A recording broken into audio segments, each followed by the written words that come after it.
Hello, everyone, and welcome to this NCD Alliance webinar.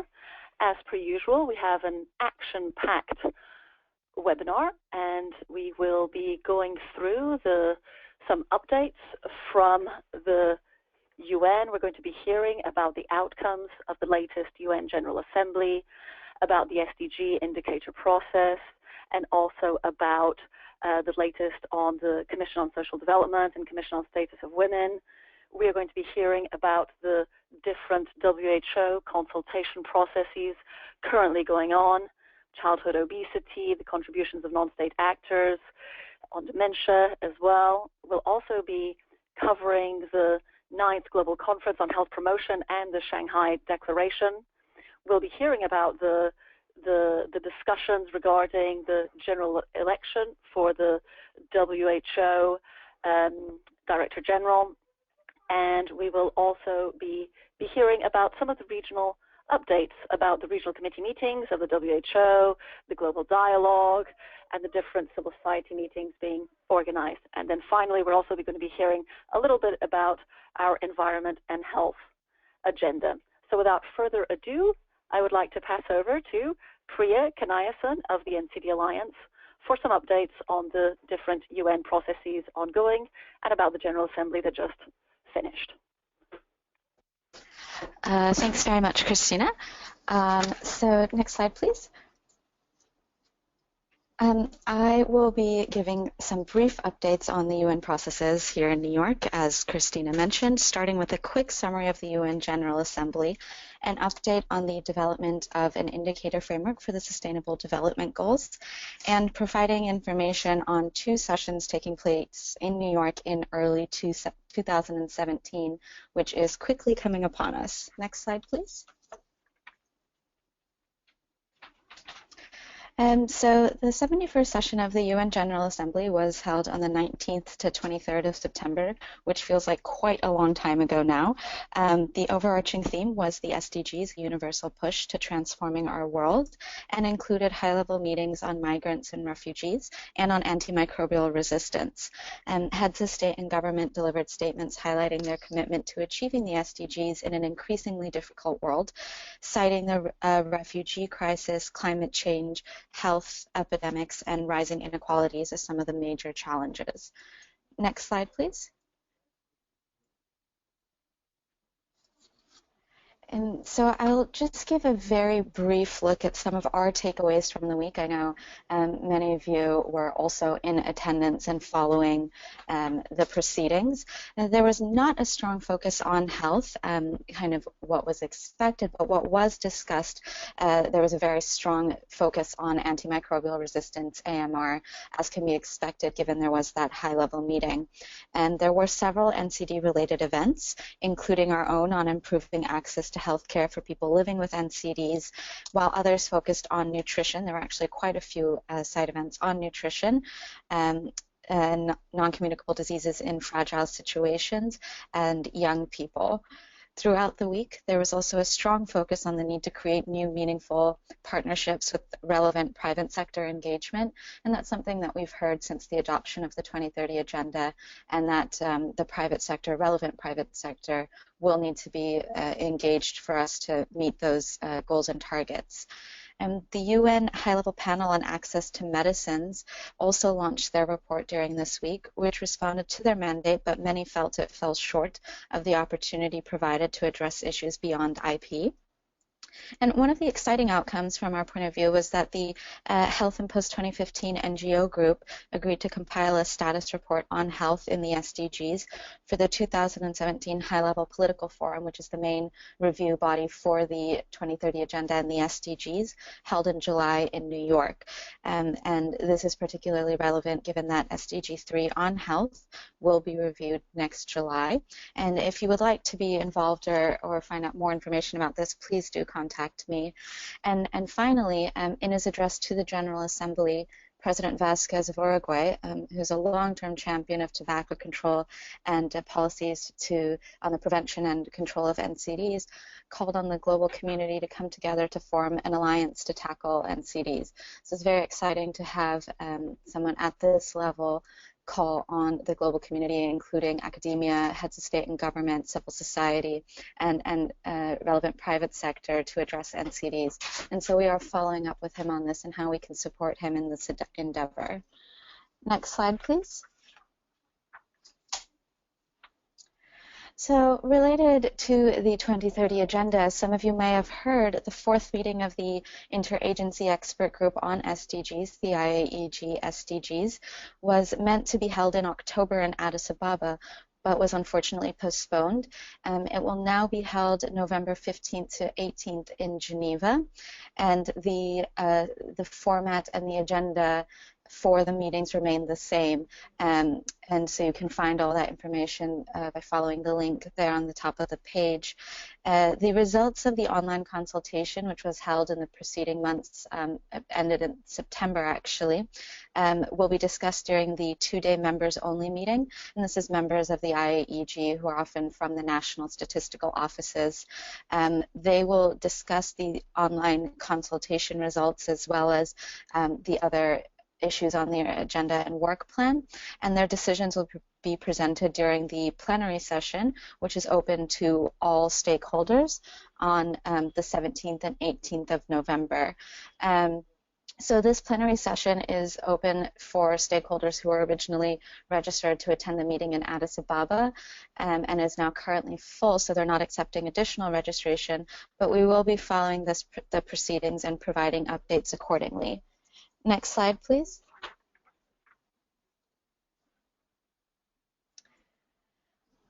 All right, so moving right along, a quick switch of gears and looking ahead to 2017, which is rapidly approaching.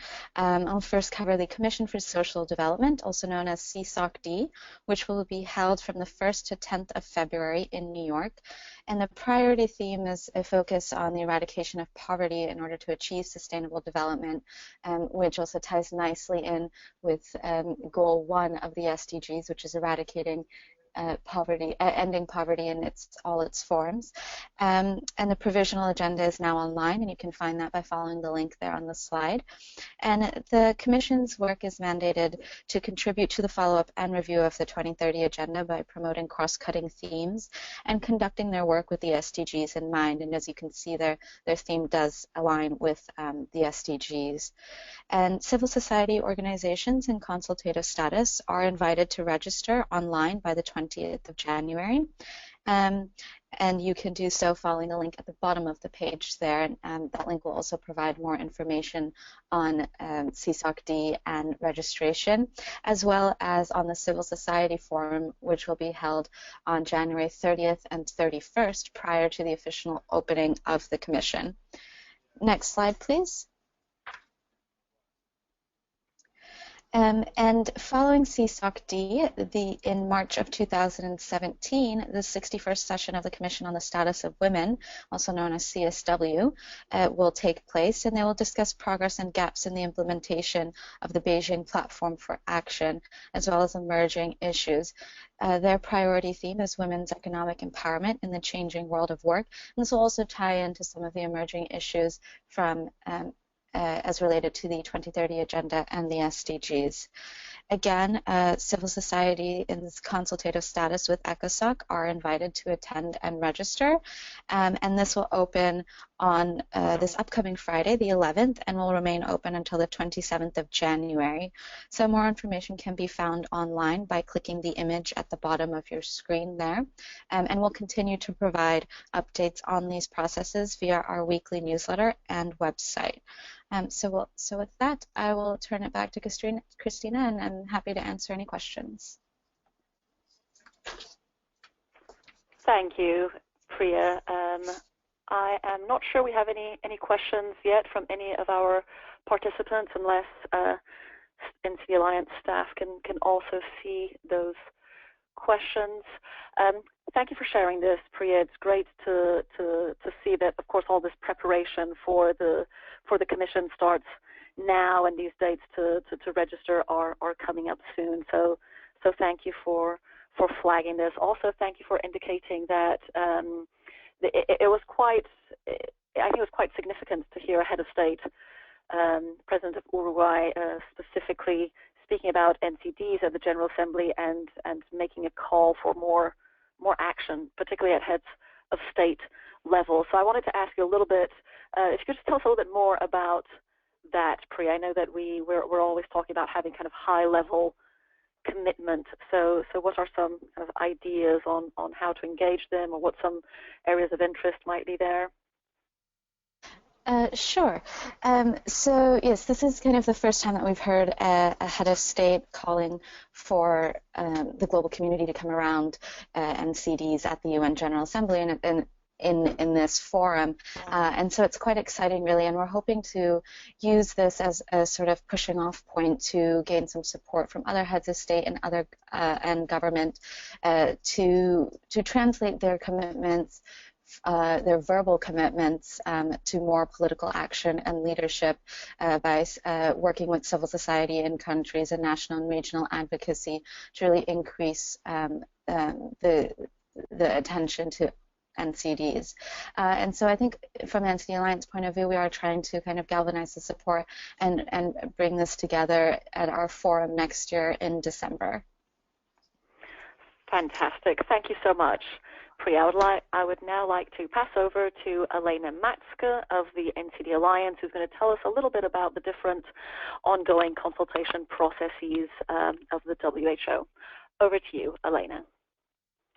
Hi, everyone. Thank you very much, Cristina. I'm going to talk us through three different consultation processes that have been going on in the past month. The first one is on the WHO draft implementation plan for the recommendations made by the WHO Commission on ending childhood obesity. Just to recap, the Commission published its final recommendations that aim to address the obesogenic environment that our children grew up in, as well as critical elements throughout the life course, and these recommendations were published in January.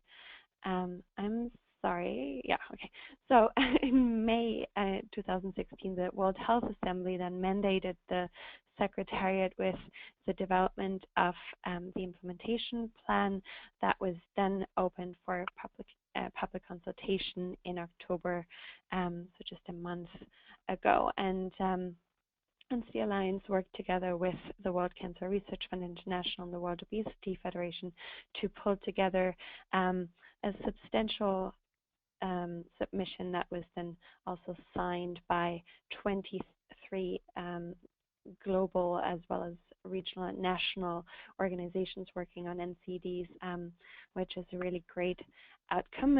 And just looking ahead before I go a bit more into detail on our submission, the Secretariat is expected to publish a revised implementation plan taking into account the comments received in this public consultation period in October in November or December, ahead of the Executive Board, which will take place in January 2017. And then the Executive Board is expected to discuss this revised draft plan, and I'll talk a bit more about why the EB really will be quite an important advocacy movement for all of us working on obesity and diet-related NCDs.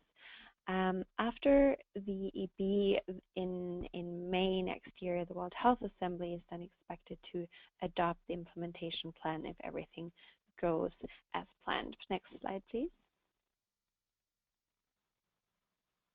Next slide, please.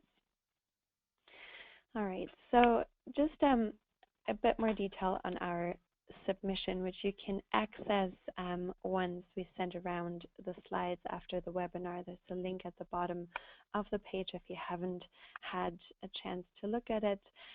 Really emphasize or commend the WHO Secretariat for maintaining the integrity of the initial package of policy recommendations.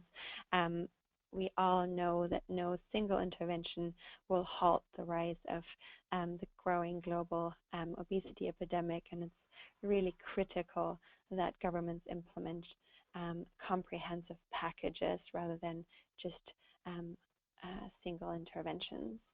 We also commend the WHO Secretariat for their strong recognition of the role of civil society in supporting member states in implementing the Commission's recommendations.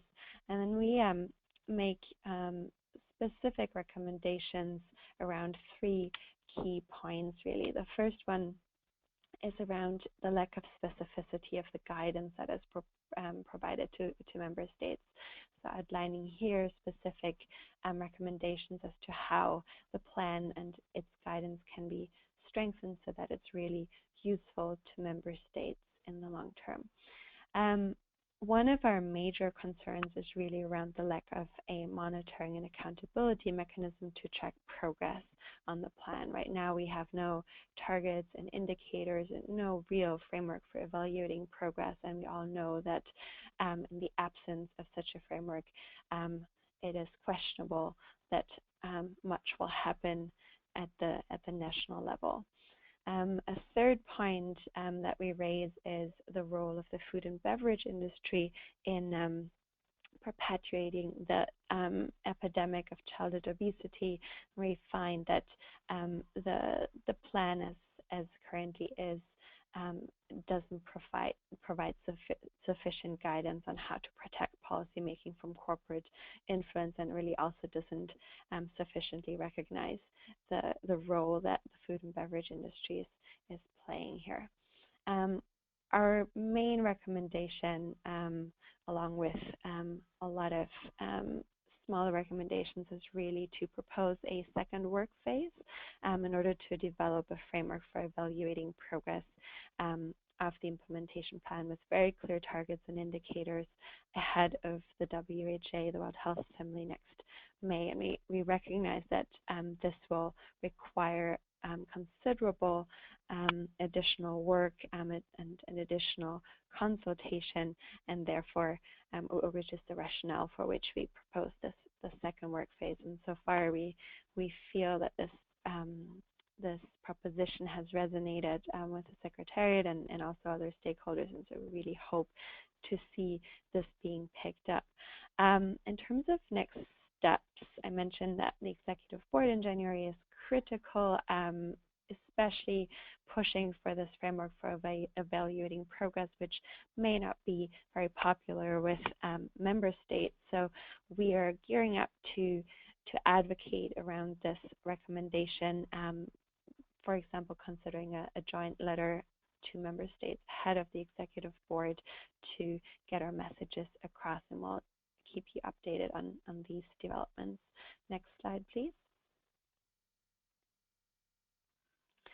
The second consultation process that we inputted in was around a WHO discussion paper on an approach to register non-state actor contributions to the achievement of the 9 global NCD targets. This work progress goes back to the 2014 outcome document, which called for the development of this approach and basically calling for a register of contributions from the private sector, from philanthropic entities, civil society, and also academic institutions to see what each of these stakeholders are doing towards the achievement of the 9 voluntary targets and how they're picking up the recommendations for international partners in the Global NCD Action Plan. So this discussion paper, which was published in early October, sets out an approach to do this work, including a set of output indicators, and it was open for consultation with member states, UN agencies, and non-state actors in October. The submissions are not public, and we're expecting to see a revised paper come out ahead of the Executive Board so that the Executive Board can discuss next steps. Next slide, please. In terms of our response to the WHO discussion paper, we read the paper in detail, the very short time frame of the consultation period was a bit of a challenge, but I think we came up with a fairly strong response, which again you can access by clicking the link at the bottom of the slide once we send around the slides after the webinar.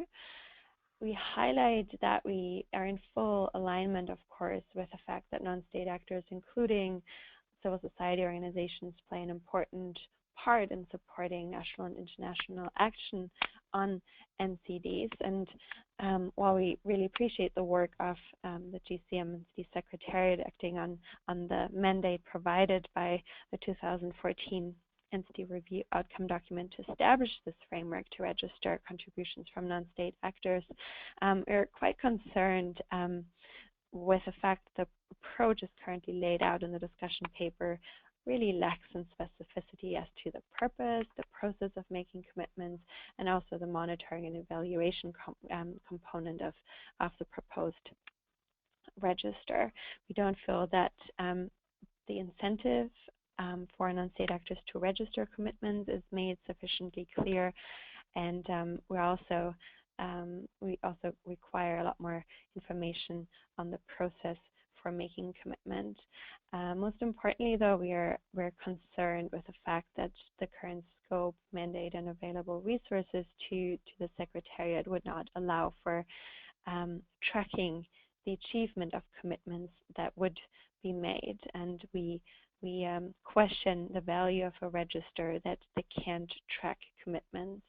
We also emphasize that we shouldn't really be talking about contributions, but should be concretely talking about smart commitments. So rather than using this vague term of contributions, formulating smart commitments that can be tracked as well. We also, one of the key concerns we have with the registry is around conflict of interest and around kind of misuse of the platform as for whitewashing of industry actions. And we highlight in our response that companies whose core business currently negatively impacts on the NCD response should only be allowed to make commitments that directly address their core business, and so no kind of corporate social responsibility activities, but really concretely talking about how they're changing their practices to positively impact on the NCD response. Our main recommendation to the Secretariat is more work, including a careful analysis of lessons learned from similar initiatives such as the EU Platform for Action on Diet, Physical Activity and Health, and another round of much more focused and targeted consultation with member states, with academic institutions and civil society. Next slide, please. Another important process currently ongoing, going back to the Executive Board in May, right after the WHA this year, which mandated the Secretariat with the development of a plan on the public health response to dementia with clear goals and targets. Our response to this consultation process was rather short and succinct, and in support of the submission made by Alzheimer's Disease International. The plan itself sets out 7 strategic areas and recommended actions for member states, but also international partners and WHO to improve the care and quality of life of people with dementia, their carers and families, and also to decrease the total impact of dementia on society. The plan is structured in a similar way to the NCD Global Action Plan, with these different recommended actions, not only for member states, but also international partners and the WHO Secretariat. It includes goals and targets and indicators to track process. It's the aim is, or you can see that the aim was very much to also align the plan with the NCD action plan. And as with all of these papers and processes, this will go to the EB in January for more detailed discussions. In our response, we focused on calling for slightly stronger visions, so reformulating the vision as it was phrased by the Secretariat and also calling for more ambitious targets. Importantly, we highlighted the need to recognize palliative care as a core part of the continuum of care for people living with dementia, which was absent from the plan that was put out for consultation. This is it for me here. At the bottom of the slide, there is a link to the more comprehensive submission made by Alzheimer's Disease International, which I encourage you to check out. Thank you very much. Thank you, Alena. I am not seeing any questions yet from the webinar participants. We encourage you to send in questions using the online platform. In case you have any issues with that, you can also send us any questions through info@ncdalliance.org. As per usual with our webinars, we will also be we will have the slides online, and these different links will be live then, so you can look up any of these documents and links that we are referring to. I have a question for Alena, and I have to say that submission on the draft plan on ending childhood obesity was really quite a submission involving many different organizations, so a lot of interest in this topic. And so I encourage our participants to look up this submission using that link that will be provided there with the slides. Alena, you were mentioning the importance of evaluating what these plans set out to do, hence calling for that framework for evaluating progress of the implementation plan, and how there will be advocacy leading up to the WHO Executive Board in 2017. Now, we know that this is an issue attracting a lot of attention, and that also our global network, NCD alliances across the world, are also interested in this. Can you give us just a little bit of a flavor of what some of that advocacy leading up to the Executive Board might be? Yeah, sure.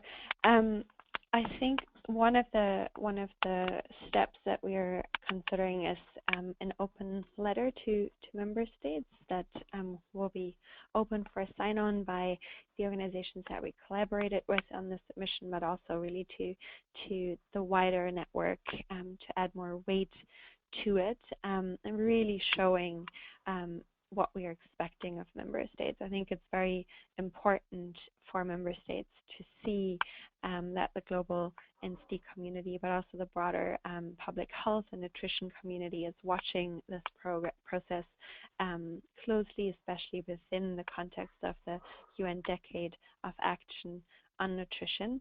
And then obviously, apart from kind of a letter ahead of the Executive Board to prime member states, will definitely do a lot of direct advocacy with member states at the Executive Board itself. It obviously depends a little bit on what we'll see in terms of the revised draft implementation plan and the recommendations that we see for discussions at the Executive Board. So we're kind of waiting right now to see how this revised draft implementation plan will look like, and then we'll take it from there. Fantastic. Thank you, Alena, and I'm sure we'll all be watching this space. I would like to invite next, please, Lucy Westerman with the NCD Alliance as well, who's going to tell us a little bit about the upcoming 9th Global Conference on Health Promotion and the Shanghai Declaration. Over to you, Lucy. Thank you very much, Cristina, and hello, everyone. As Cristina said, I'll be talking about the Global Conference on Health Promotion and the Shanghai Declaration that's been developed in conjunction with it. Next slide, please.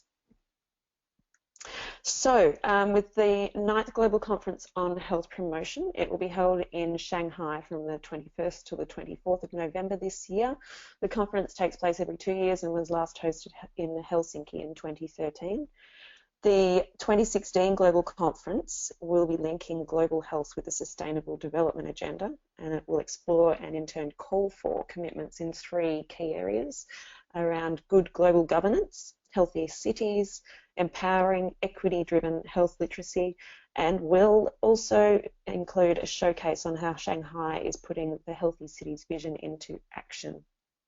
There are nearly 1,000 participants due to be in attendance, including heads of agencies, UN agencies, mayors and ministries of agriculture, development cooperation, financing, foreign affairs, health planning, trade, and also obviously policy decision makers and health promotion experts. So it certainly is a big mixture of participants and delegates, which is great to see.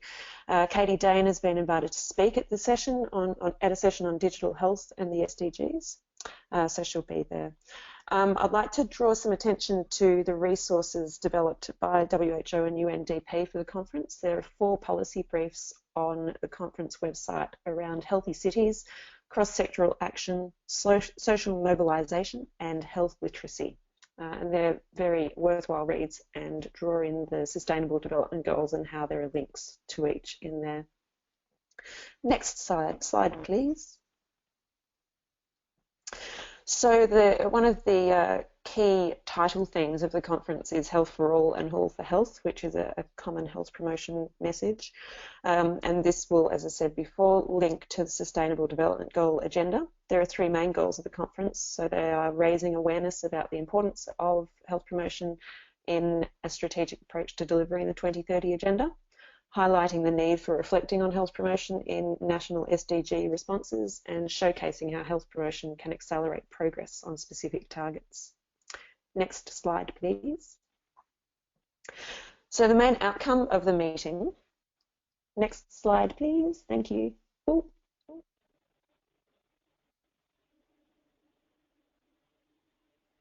So the main outcome of the meeting will be an outcome document titled the Shanghai Declaration on Promoting Health in the 2030 Agenda for Sustainable Development. There will also be a consensus statement for Shanghai mayors, or those attending the conference in Shanghai as mayors. They'll be invited to sign the Shanghai Healthy City Mayors Consensus. Links to the documents will be shared in the PDF following the webinar. Final drafts of these documents take into account the feedback received during a web-based consultation on the 0 drafts. Copies are available on the website, and they're also expected to be updated with final revisions early next week. NCD Alliance submitted comments to WHO on the draft Shanghai Declaration. Our submission, together with those of other NSAs and governments, can be found on the WHO website, which is linked to the page. And I would also like to thank anyone who contributed feedback and comments who is listening in to the webinar today. Next slide, please. So the final Shanghai Declaration reflects on 3 key areas of commitment with a view to promote health through action on all the SDGs and make bold political choices on health. A more detailed declaration had been anticipated based on the 0 draft that we responded to. However, it's been quite significantly rationalised, which I think also makes it a bit more accessible to people to utilise. I've summarised the commitments on this slide, but you can also review that once we've posted it online. In short, the themes that we commented on in the draft and we were pleased to see fresh or renewed emphasis on include strengthening governance and health literacy of decision makers, planetary health, engagement of civil society, intersectoral strategies which prioritise co-benefits, fiscal policies and environments that promote healthy behaviours, ensuring people's health is put before profits, and leaving no one behind by prioritising vulnerable populations. We also welcome a very specific reference to NCDs included in the context of governance, industrial drivers of poor health, and the importance of good corporate governance. I do draw this out because there are not very many specific disease references in the declaration, so I think it is great that NCDs were referenced. In terms of governance, the Mayor's Consensus also sets out governing principles, including health in all policies, addressing all determinants of health, community engagement, monitoring and assessment strategies, and so on. So that is worth looking at in terms of how implementation can take place on the ground locally. Next slide, please. So for what remains to be seen is how participants in the conference will take the declaration and the consensus forward, with the following call to action in the Shanghai Declaration emphasising the need for political will and pledges to implementation and financing of health promotion strategies for the SDGs. You can find out more information on the conference at the WHO website or the conference website, which I have links to there. And also you can follow discussions through Twitter using Choose Health and 9GCHP as the key hashtags. And now I'm happy to respond to any questions. Thank you. Thank you, Lucy. I'm just checking if we have any questions, unless other NCD Alliance staff have any other questions coming in through our info at email. I'm not sure we have any coming through just yet. Lucy, I noted a very nifty infographic there on promoting health and prioritizing a sustainable development that I imagine might be useful for advocates out there. Could you tell us, for our advocates in country specifically, what do you feel is in the Shanghai Declaration as to language that might be useful for our advocates to use? What is the most concrete thing that you see there with regards to NCDs? I know you broke it down into 3 different areas, but what do you think out of all of those the biggest achievement is, and what might be useful for advocates in country to refer to? Well, I referred to the Mayor's Consensus, and I think that is a really useful tool in terms of taking it to local and sort of national governments as well, in terms of highlighting what the spaces are that communities can be working at. And while there's obviously a sort of national and regional level advocacy that can be taking place, as I said, the emphasis on needing to have better governance and accountability mechanisms on addressing conflict of interest and highlighting what the particular industries that need to be monitored more carefully and not engaged with so openly needs, or engaged with so much, needs to be addressed. And also, I think the emphasis of linking to other sectors, and I did refer to, in addition to the policy briefs, the UN Interagency Task Force on NCDs have recently published a series of sectoral briefs, which links quite nicely with the concept of linking to other sectors, which is clearly happening in the health promotion space. So both of those resources would be quite useful for national and local advocates to be working within their own spaces nearby and getting governments to do more.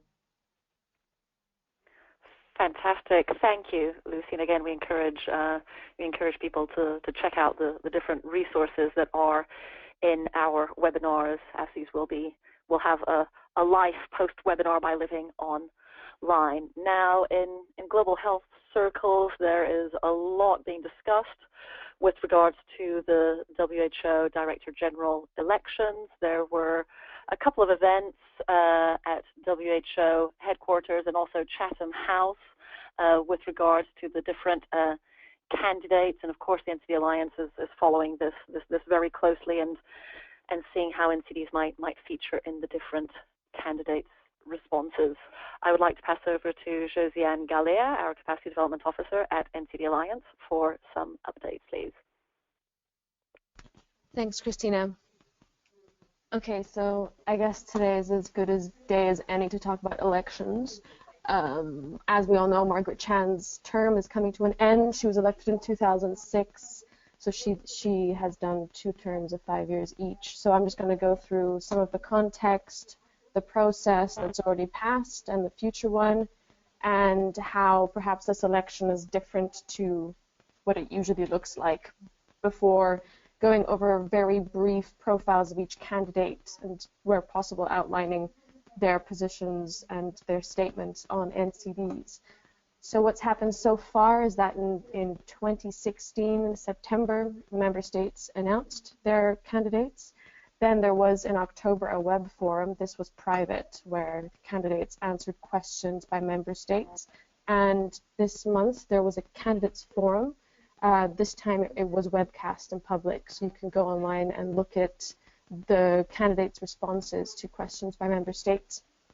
And very interesting, as Cristina mentioned, this year there was a question time open public event at Chatham House, which 2 of us from the NCD Alliance team attended, where unfortunately, we didn't get to ask a question ourselves, but got some very interesting answers from them on key issues like conflict of interest, which I'll go into a bit later.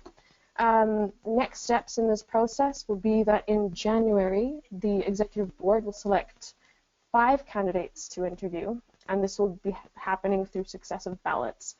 And from those 5, the executive board will interview 3 who will then be nominated to appear in the World Health Assembly, where they'll be assessed based on 9 agreed criteria, which include things like technical background, experience in international health, organizational management, etc.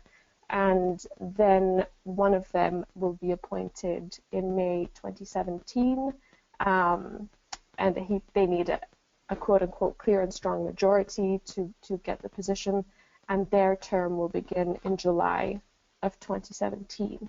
Next slide, please. So the distinguishing features of this election, firstly, as we've already said, there was the first ever public Q&A event that took place at Chatham House, where something in the order of 600 people were also watching it online, and they took questions from Twitter, which was quite sort of radical in its transparency, it's being called. Also some new features of a code of conduct. The candidates forum that we mentioned previously is also new, and for the first time the World Health Assembly will have a selection of 3 candidates to choose from, whereas normally previously they received 1 nomination, and the World Health Assembly makes the appointment sort of formal. So there's this quote here from Chatham House, some analysis from them saying that this is quite unrivaled in terms from the other UN agencies in terms of its openness and transparency, comparing it to, for example, the ILO, who are also electing their executive, and it's the product of a closed session of 1-hour discussion. That said, they also speak about how, you know, this is still a political process, and we cannot completely ignore the fact that there could be some influence being exerted, and candidates still can hold bilateral meetings with member states, etc. So while it's important to understand their priorities and positions, it's not completely clear that there is a lot that CSOs can do in terms of influencing or shaping the outcome, and that we must stay impartial, but it is important to understand and keep up to date with candidates' positions. Next slide, please. So I will just, as I said, go through each of them very briefly. We've pulled together some of their information from the Public Candidates Forum, their visions and strategies that they laid out to the Lancet, and also some notes that we made from the Chatham House event. Firstly, Dr. Ghebreyesus is the Ethiopian Minister of Foreign Affairs, and he was also Minister of Health. As Minister of Foreign Affairs, he highlights his political experience and experience also with engaging with high-level political figures and heads of state. He was also very involved in the Addis Ababa Agenda for Financing Sustainable Development. Interestingly, in terms of the biggest threats that he names, that he sees in public health, he includes inequitable access to basic health coverage and also health emergencies and infectious disease outbreaks, but also, thirdly, he does mention the rises in communicable, non-communicable, and vector-borne diseases. Apologies. In terms of his vision for the WHO, he mentions science and innovation-based organization, but he does also include mention of specifically diabetes, heart and chronic respiratory diseases, cancer and mental health conditions in terms of driving domestic resources for health and strengthening primary health care, continuing to expand access to preventative services. He also speaks about health emergencies in his main vision and highlights specifically women, children, adolescents, as well as climate and environmental change. Moving on to Dr. Bustreo, who's the Italian nominee. She is currently ADG of Family, Women's, and Children's Health at WHO, and served as the director of the Partnership for Maternal, Newborn, and Child Health. Her academic background is in communicable disease epidemiology, and she spoke about, at Chatham House, the great injustice and inequality in the world, and built a vision of the WHO that is revolving around evidence and human rights framed from a very evidence-based perspective to avoid disagreements. And she also stressed the need for the WHO to be responsive and to form partnerships, recognizing specifically the roles of NGOs as well as the private sector. The three biggest challenges that she highlights are, firstly, outbreaks and emergencies in humanitarian settings. Secondly, the response to climate change, but she also acknowledges the epidemiological and demographic transition from communicable to non-communicable diseases as one of the main threats, and refers to NCDs as quote-unquote newer global health priorities. She's also speaking quite a bit about the financing reform for the WHO. She stresses that 80% of its budget relies on voluntary contributions, with what she terms the straitjacket of earmarks. So she was very vocal about the need to partner with the private sector, small foundations, and NGOs to find innovative financing mechanisms. When asked about conflict of interest, she spoke also about the need to be transparent and to maintain firewalls in the design of rules and norms and standards, but also spoke about the need to work with the private sector in specific activities like development of medicines. The third candidate is from France, Dr. Dust-Blazy, who served 2 terms as Minister of Health in France and then also became Foreign Minister. So also has political experience, and he stressed at Chatham House the need for the WHO to its role as both a technical organization but also a political one, shaping health as a political priority that needs to show efficiency and authority. His main area of sort of unique interest, more than the others, is his sort of quite squarely focused on, in some ways, innovative financing. He was the founder of Unity and chaired it since 2006. So he repeatedly spoke about the innovative financing side and the need to work, for example, with market dynamics to incentivize innovation. He mentioned the example of developing essential drugs in assuring access to medicine, and also the aspect of investing in health, not just as a human right, but as an investment in economic development. His vision for WHO is very centered around reform, and he spoke also about the need to establish one coherent organization, not 7 in terms of the regions, one that's also revolving around responsiveness, noting specifically action on non-communicable diseases and their social and environmental determinants, and thirdly, results, so his 3 R's. In his Lancet piece, he also mentioned that we need to tackle NCDs as a priority, and he mentioned them as the 2nd out of 5 of his top areas of action. NCDs are also mentioned by him as the 2nd biggest threat in his eyes. He also mentioned the paradox between NCDs being the most deadly diseases, but there being quite low political will to act on them. He made some interesting remarks on NCDs and child obesity, and sort of naming specifically the food industry as having undue influence, and emphasized that the WHO does need to work with the private sector, but to be completely independent when it comes to the establishment of norms, and that is sort of very emphatically saying that not a single person in the WHO can have a conflict of interest with industries like food and pharma. He also made direct acknowledgement of the role of civil society, saying that the WHO, quote, cannot move forward without civil society, and that we should distinguish non-state actors who are different, whether they're NGOs, private sector, etc. In terms of reform, he also made quite a clear point that the most important change that needs to happen is defining clear lines of accountability between the DG and country officers, etc. Next slide, please.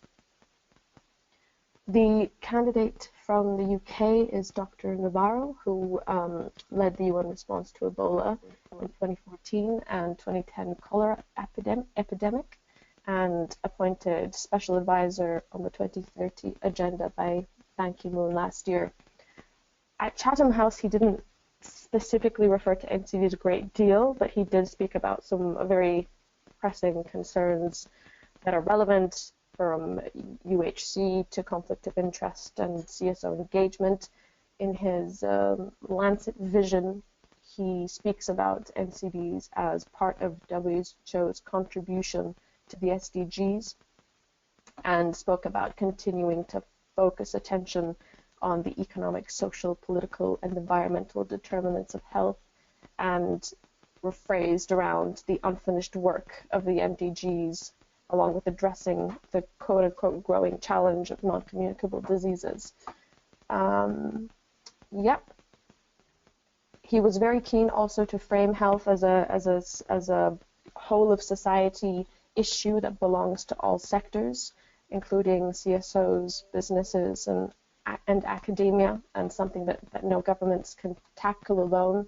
So quite a lot of stress on partnership and a broad multinational, multilateral organization focused around, quote, catalytic convening, facilitating, and evidence-based approaches. He was also repeatedly using the phrasing of the leaving no one behind, with a stress on gender equity, and saying that everyone in the WHO should have a feminist and patient-centered point of view. In terms of reform, Dr. Navarro also imagined the WHO as serving the function of a curator of a managed network of expertise instead of trying to do everything itself. This was actually something that came up quite a bit from a number of them, a number of the candidates, in terms of WHO's role in the future. Moving on to Dr. Nishtar, who is the candidate from the government of Pakistan. She was former Minister of Health, and is known for a very distinguished career as a civil society leader, and spoke about her qualifications and breadth of experience in resource-constrained environments, and her, quote, capacity to speak truth to power as parts of her eligibility for the role. She founded Heartfile in 1999. Although she's known as an NCD advocate, she spoke quite a bit at the Chatham House event on the need to address the threat of pandemics, but also acknowledged the, quote, opportunity in addressing the challenges of NCDs and AMR that, quote, threaten to wipe out development gains of the last century. In terms of her vision for the WHO, she spoke about an organization that focuses squarely on its core mandates and achieves this through partnerships that enable organizations to leverage their own comparative advantage. Her very strong interest in transparency also came up repeatedly, and she's pledging to make her campaign financing available to the public, and maintaining that focus on accountability by, if she's elected, publishing all decisions in the public domain. Her priorities, if elected, she named those of bringing reforms to successful fruition, establishing programmatic priorities, and recognizing the DG's role in exerting leadership when there's impasses or deadlocks produced by disagreements between member states. In engaging with member states, she stressed the need for the WHO to approach them with clear, tailored, and relevant expertise, and outlined how she would do that. And once again spoke about accountability in terms of the most important reforms that she saw needed to happen. With regards to conflict of interest, just the final note, she did say that She believes that the private sector has been treated as a pariah for too long, and that there are clear arguments for engaging with the private sector, not in policy shaping, but on the level of implementation, where that must happen. Finally, the Hungarian candidate is Dr. Soska, who was Minister of State for Health between 2010 and 2014. He's had a very interesting engagement with NCDs. He highlighted them as the biggest killer and spoke about them as an issue that the WHO should lead on beyond researching evidence, which he said the organization is very good at doing, but that it should also be finding behavioral insights for change. During his time as minister, he implemented a full ban of smoking in all closed public spaces, policies to decrease trans fat content of food, and, for example, introduced a public health product tax on food and beverages with added salt and sugar content, the revenue of which was used to raise the salaries of nurses and doctors. He had some very interesting wording around NCDs and, quote, toxic lifestyles that produce them, and also some unique observations about things like drones bringing Wi-Fi to new areas for the first time, and he questioned whether or not this new technology would be used to broadcast marketing messages or health messaging, for example. He also brought up the issues of innovative and sustainable funding as areas of priority, and the need to turn the WHO into an agile, action-oriented organization that works directly with member states in, quote-unquote, working in the trenches with member states.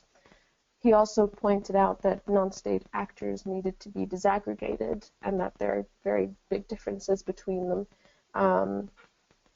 and finishing by saying that there are some industries with which it is impossible to collaborate. So that was sort of a very brief picture of their broad visions and goals. We'll be sending them a letter to flag the fact that we're keeping an eye on NCDs and hoping that they engage with the agenda. Thank you.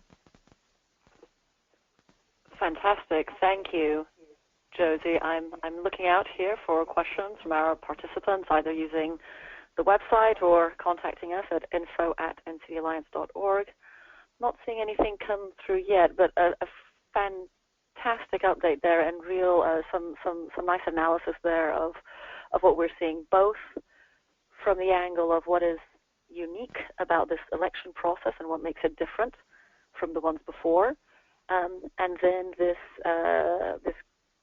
really nice and thorough report back on the profile of the different candidates and where we understand that their profile or what they've said in the past relates to NCDs. Of course, this is an extremely important election for us to be following. As Josianne said, the new elected WHO DG will come into place in July 2017 and will serve for 5 years. Josie, that was a very good update and analysis. Could you tell the participants at the webinar where they might find more information or written resources about the different profiles of the candidates, please? Sure. So I think in the email that we send with the slides, I'll make sure there's a link to the Lancet article I've been referring to, as well as links to the webcasts of the Chatham House event and of the Candidates Forum at the UN that took place on November 1st and 2nd. Thank you. Thank you. That will be very, very useful. Okay, and now we will move on to, we're going to basically, we're going to hear a little bit about work at the regional level, and we're going to start off with Jessica Beagley at the NCD Alliance, who will be telling us about the different WHO regional committee meetings that have been taking place across the world over the last few months. Jess, over to you, please. Thank you, Cristina. Okay, so today we're going to be running through the latter 5 of the WHO Regional Committee meetings, so from here from CRO through to WIPRO, because we covered AFRO in quite a lot of detail on our last webinar, and CRO at that time was ongoing. So just as a reminder, the Regional Committee meetings are an opportunity to discuss decisions that were made at the World Health Assembly, either in the year that the Regional Committee meetings are taking place or in previous years, and how they should be adapted for regional context. I'll run through sort of the resolutions and decisions for each of the meetings. There is extensive information available online, and please do send questions to the info@ncdalliance.org if you would like any more detail, because I'm aware that we're quite pushed for time, but can provide more info if anybody would like it. So first of all, CRO began very happily with the launch of the National NCD Alliance for Sri Lanka, called NCD Alliance Lanka. And this unites the Diabetes Association of Sri Lanka, the Sri Lanka Heart Association, the Sri Lanka Cancer Society, and the Ceylon National Association for Prevention of Tuberculosis. Second, and also extremely excitingly, the Colombo Declaration. This was a resolution specifically on delivery of NCD services at the primary healthcare level, was also adopted at a high-level ministerial meeting on the first day of the conference, in the presence of Margaret Chan and the health ministers from every country in the region. The declaration goes into a lot of detail. There are 8 action areas, and there are specific points under most of these for how to make progress in them. There are also 2 resolutions adopted that are very relevant to NCDs, the first of which was on promoting physical activity. In follow-up to this, NCDA will be attending the ISPA conference in Bangkok in order to further efforts in supporting a more global movement, building on what's already been achieved in Sierra. And also a resolution on the double burden of malnutrition.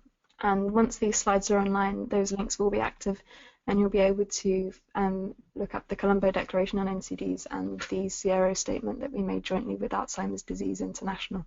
And thanks to Radhika for delivering that. For Euro and PAHO, Euro had a number of relevant resolutions adopted, including on NCD prevention control, and we're really pleased to see that that picks up on the need to meet the UN reviewed time-bound commitments from 2014, and also on the need to take a life course approach to NCD prevention and control, right through from pregnancy and early childhood and adolescence through to the challenges of addressing NCD comorbidities in older populations, and also looking at collaboration across sectors and the importance of surveillance.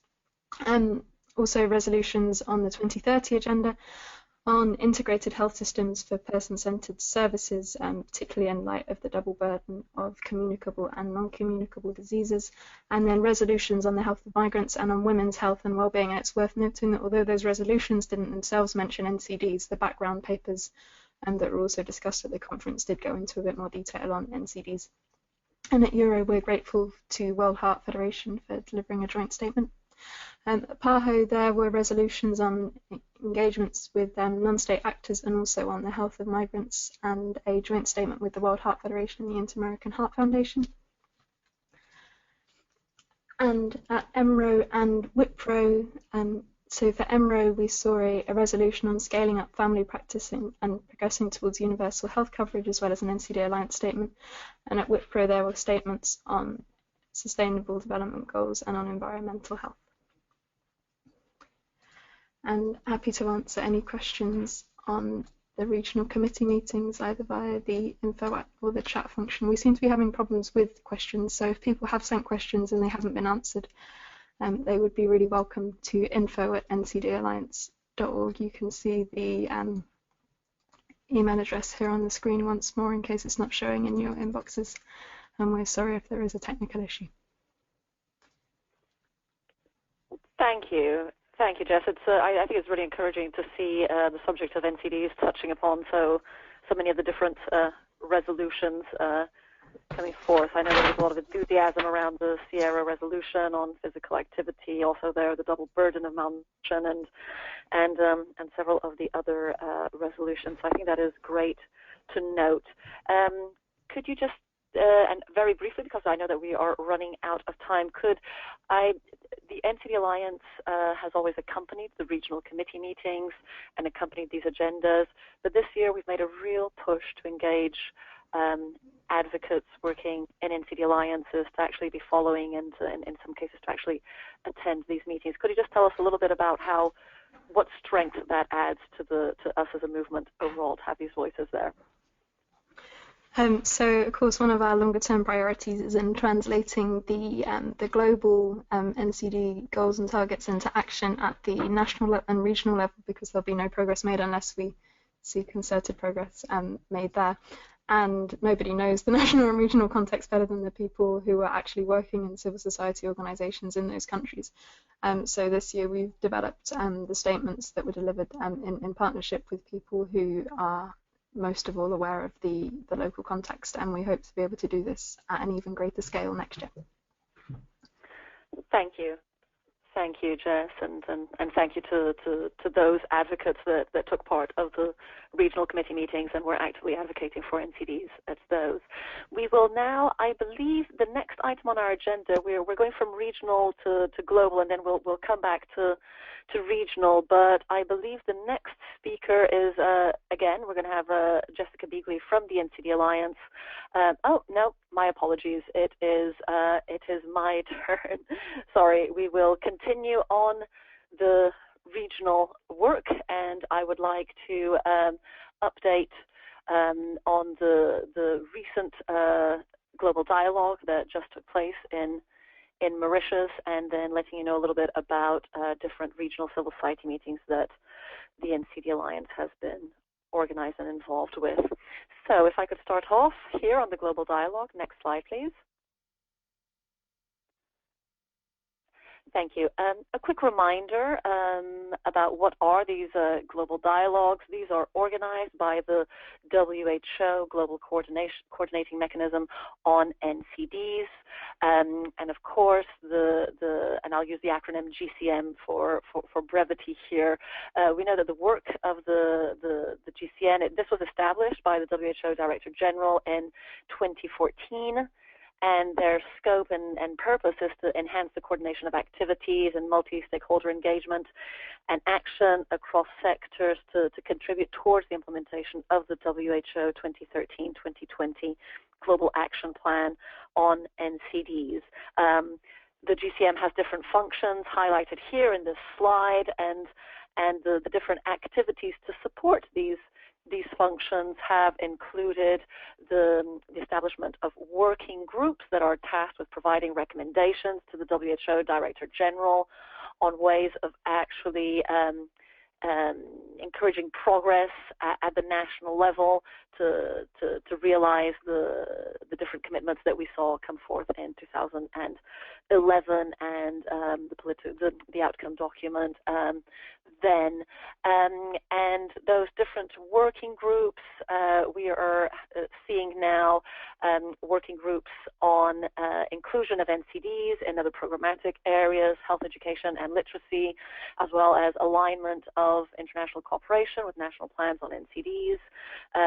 Last year, we saw working groups working on financing for NCDs, as well as engagement with the private sector, as well as the working groups. The GCM are also involved with a global campaign called Beat NCDs, offering resources for governments on the implementation of the WHO Global NCD Action Plan, and there is also a new component there really targeting the greater public, called NCDs and Me, which features how NCDs impact everyone.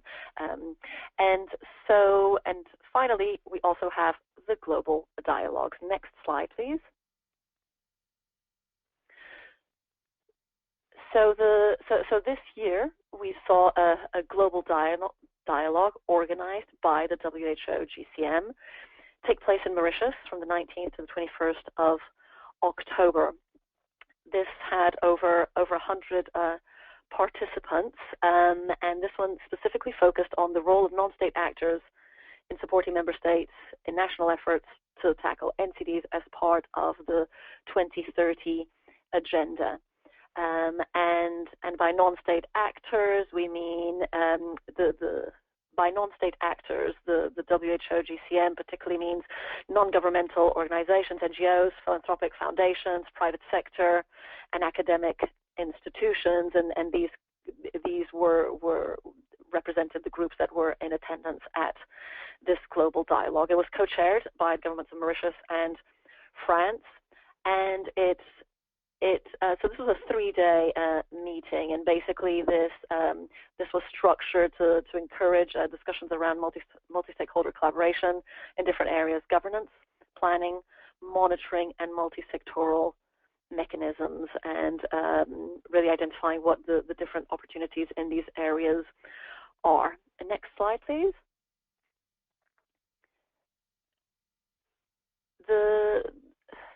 There was very active debate at this global dialogue, and the results will be put together by the WHO Global Coordination Mechanism in a dialogue report.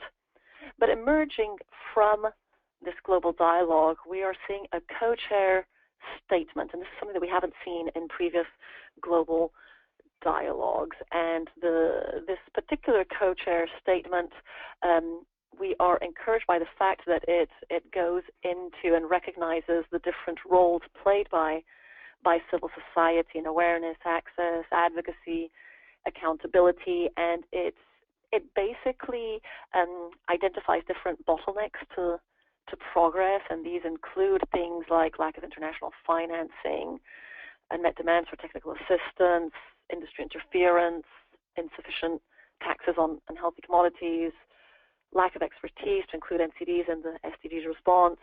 And then it basically goes on it basically calls on the different groups of non-state actors on what they can do to support the NCD agenda as part of the global 2030 agenda as well. I highlight here the final paragraph of this co-chair statement, which I think for us at the NCD Alliance is certainly of interest to pursue going forward, and that it basically states that we call on international development donors to increase and sustain their investments in enhancing the capacity of relevant national NGOs to ensure their full participation in the development and implementation of national NCD responses. And I think it's curious that the co-chair statement ends with this quite bold statement calling for investments in civil society. I don't believe this is something that we have seen before.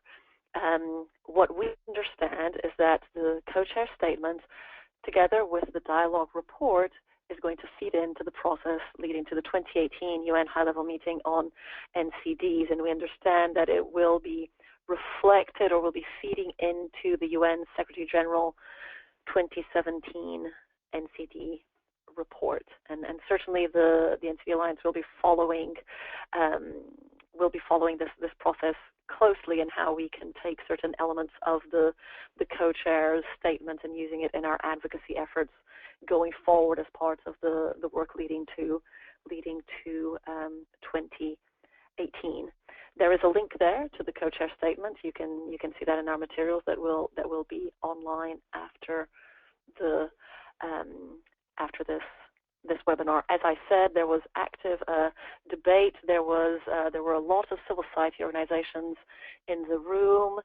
There were some academic institutions, very few philanthropic institutions represented, and I guess this just reflects the global funding landscape for NCDs, and there were also some private sector in the room, including the International Food and Beverage Alliance, which made for some very, very heated debates regarding conflict of interest and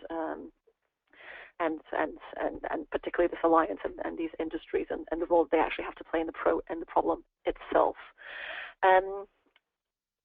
For sake of time, I'm not seeing any questions here, so I'm just going to carry on to our next agenda item. Next slide, please. I'd like to talk a little bit about the different regional civil society meetings that the NCD Alliance has been involved with and that relates to NCDs. Next slide, please. So the African Region Civil Society Regional Meeting, this took place, this took advantage of the global dialogue and basically took place just before then, and this enabled the different civil society organizations attending this regional meeting to then be present at the global dialogue.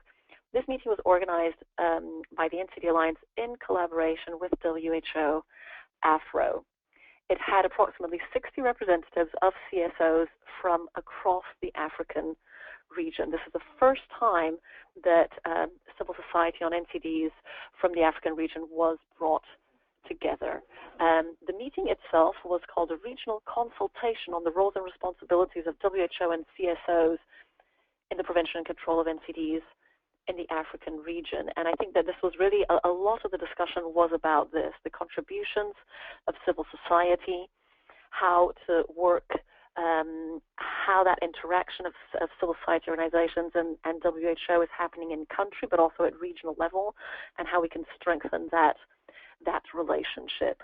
I think this is a very landmark meeting, because really this was the first time that WHO AFRO was actively involved in convening civil society from across the region on the subject of NCDs. We were also very fortunate in having many of the different NCD alliances from the region represented. We had Tanzania, Rwanda, Burundi, Kenya, South Africa, Ethiopia, Uganda, Nigeria, East Africa, as well as some emerging NCD alliances. Next slide, please.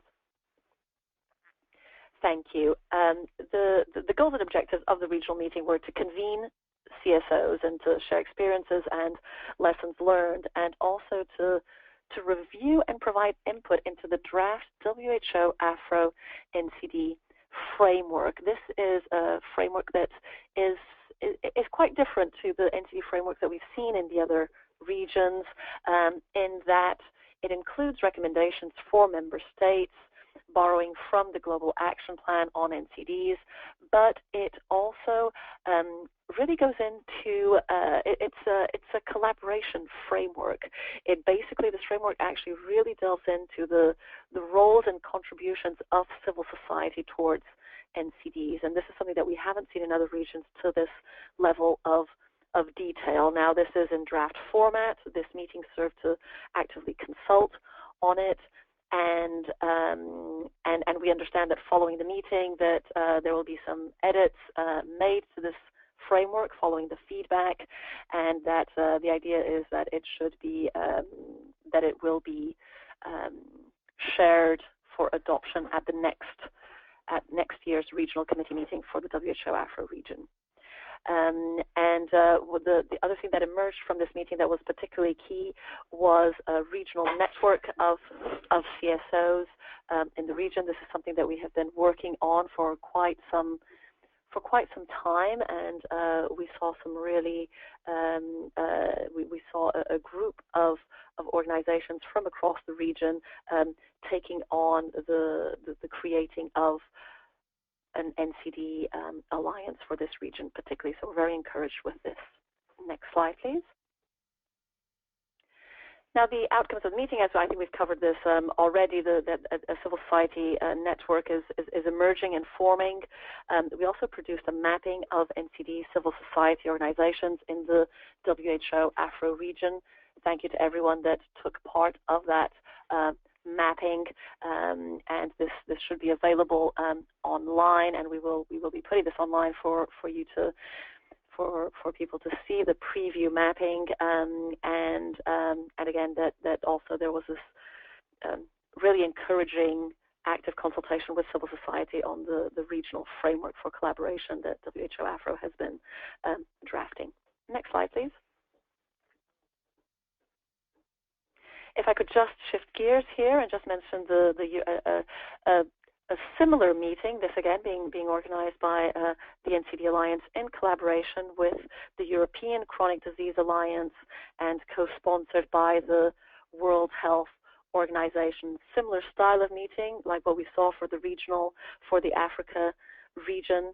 That is where this one is still hasn't occurred. Where this one is going to take place in Brussels, 12th and 13th of December, and the idea there again is to convene civil society representing the different diseases, different risk factors, to talk about the contributions of civil society towards NCDs. Now we know that there are very strong CSOs in the European region, but we know that more can be done to actually coordinate different organizations on the subject of NCDs specifically. Next slide, please.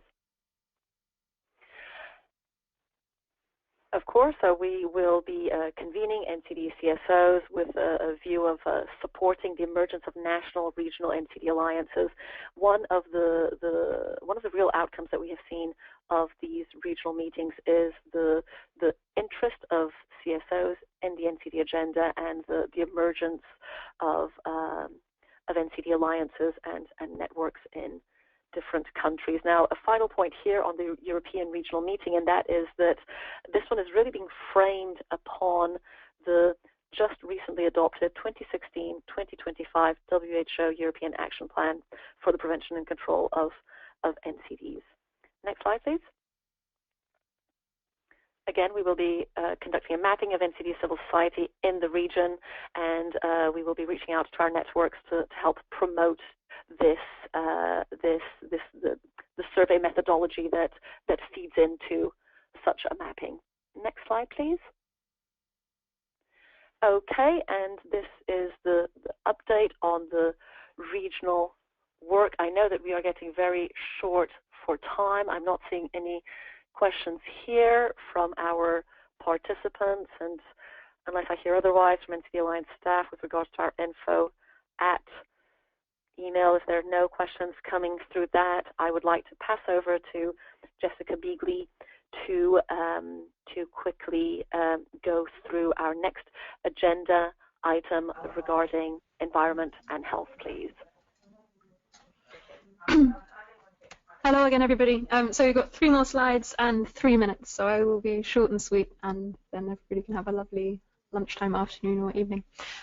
So I'm going to talk a little bit about 2 different aspects of environment and health, one of them being climate change and the other being urbanization. And we look at similar intervention areas for both of these, those being air pollution, transition from fossil fuels to renewable energy sources, transport as a way to decrease emissions and also to increase physical activity, and sustainable food systems that are rich in plant-based food and lower in meat, especially red meat. So Habitat 3 took place in Quito in Ecuador from the 17th to the 20th of October. There's one conference every 20 years from UN Habitat on this, and it was on a scale that I've never experienced before. There were 50,000 registered participants, only 35,000 actually at the meeting, and it was a fantastic forum for multi-sectoral and intersectoral action. There was fairly poor attention to health in the preparatory process, but perhaps reflective in a response to this, there was a very strong focus on health in the side events throughout the week. The outcome document, which is called the New Urban Agenda, that was adopted on the 20th of October, had, I think, a fairly satisfactory focus on health by the time all the opportunities for advocacy and consultation were over. So in this table below, you can see just briefly, in the 0 draft of the New Urban Agenda that came out on the 6th of May, versus the agreed draft that was adopted on the 20th of October in Quito, the mentions of health doubled from 13 to 26, and there were increases in all these other NCD related areas, including a specific mention of non-communicable diseases in the final version.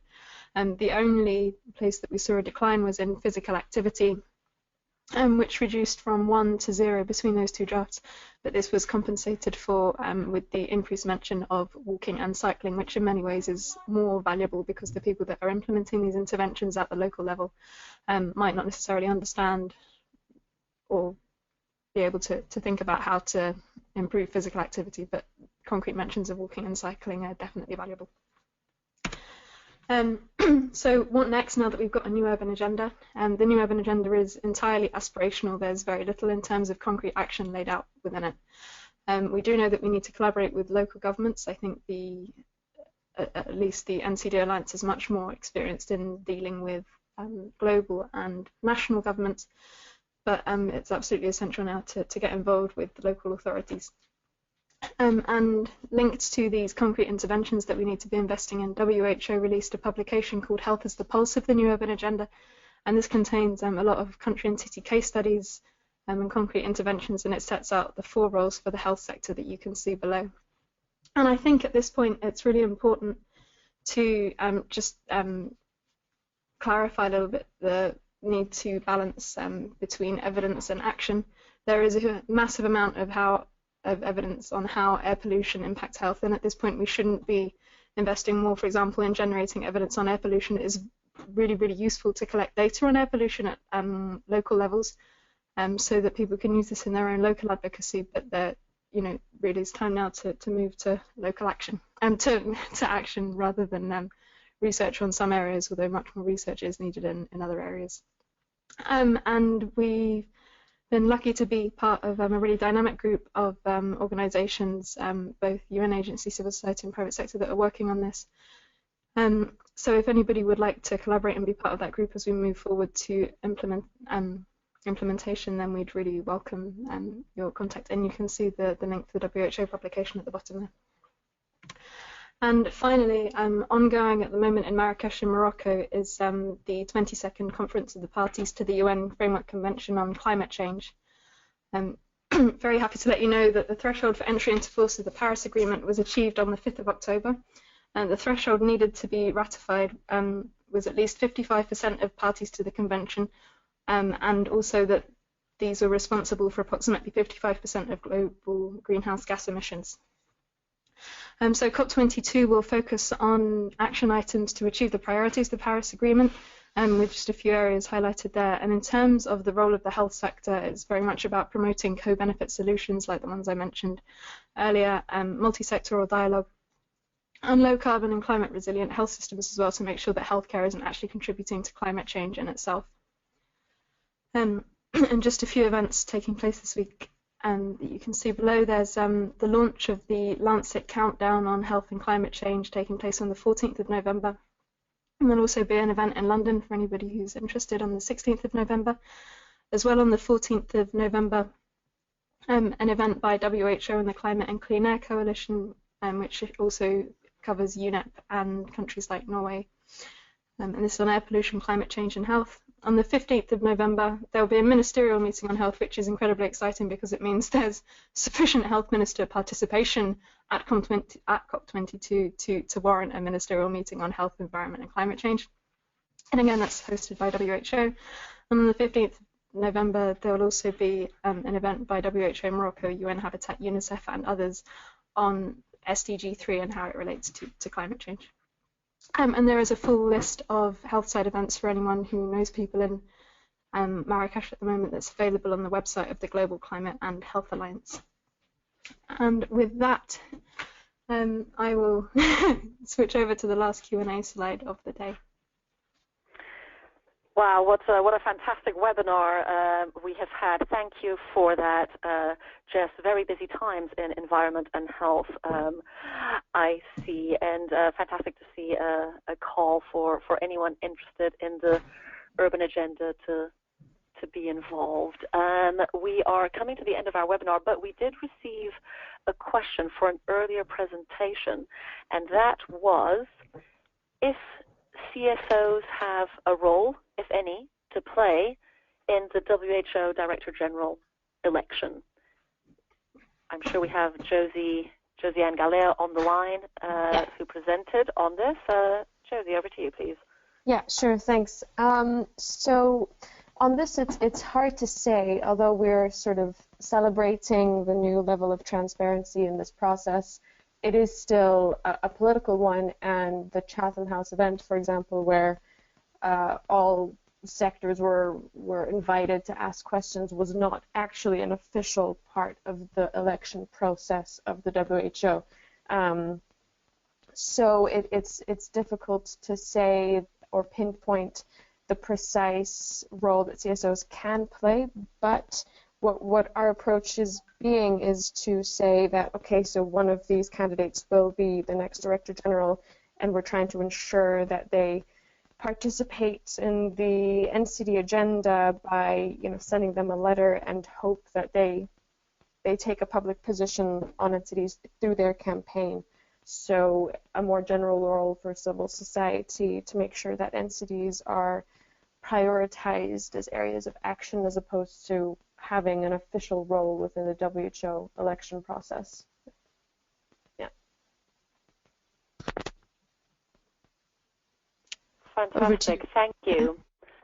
Thank you, Josie. And I believe we have reached the end of our webinar. I thank everyone for joining us.